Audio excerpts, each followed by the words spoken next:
which is very impressive.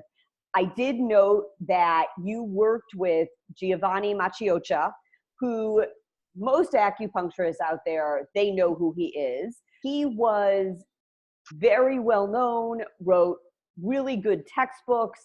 He was around a long time, and he recently passed away, and it must have been amazing to have been able to work with him. And I would just like to hear you tell me your thoughts on working with him and what you learned. It was an absolute privilege to work with him, an undeniable privilege. I feel incredibly fortunate to have done that.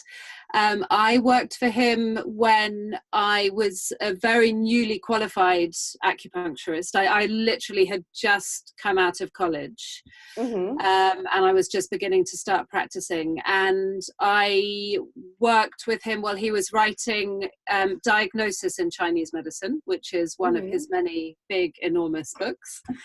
And he had advertised for someone to help him because he had RSI in his hand and he didn't want to type. Okay. So he basically kind of dictated the whole book to me.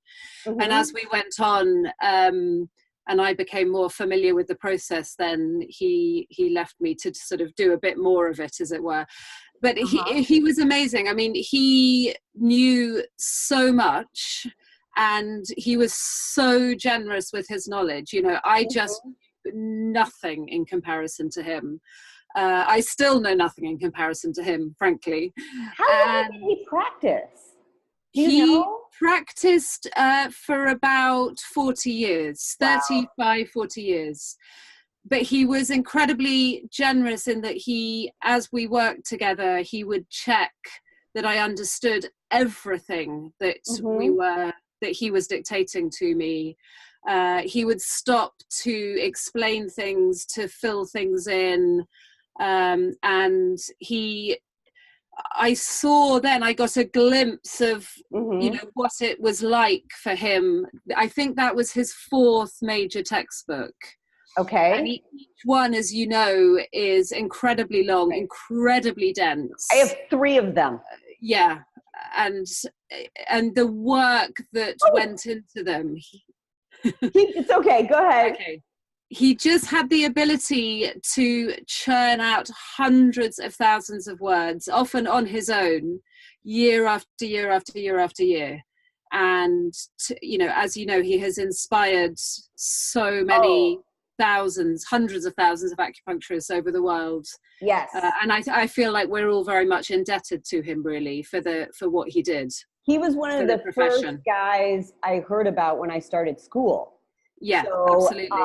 And while his books were textbooks, I still felt they were really helpful and readable. Yes, very much so. If you were to pick maybe a best piece of advice that he gave you, do you have one? That's a good question. I think that something which might sound very basic, but is always in my mind, is he always used to say, never put a needle in a patient until you have a clear diagnosis and know exactly why you're putting in every single needle that you choose to put in. Okay.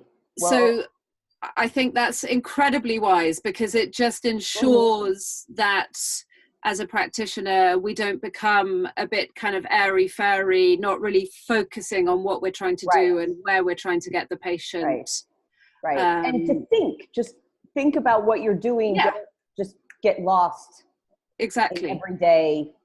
Yes. He used to say that learning Chinese medicine was easy, but practicing it was difficult. And I think that was also very wise, because I think Chinese medicine is probably easier to learn than Western medicine. But because we diagnose and treat every single patient as an individual, it makes it harder to practice, because we can never say, oh, I've seen this before, I'll just do this. Because even if we have seen the condition before, everybody is different.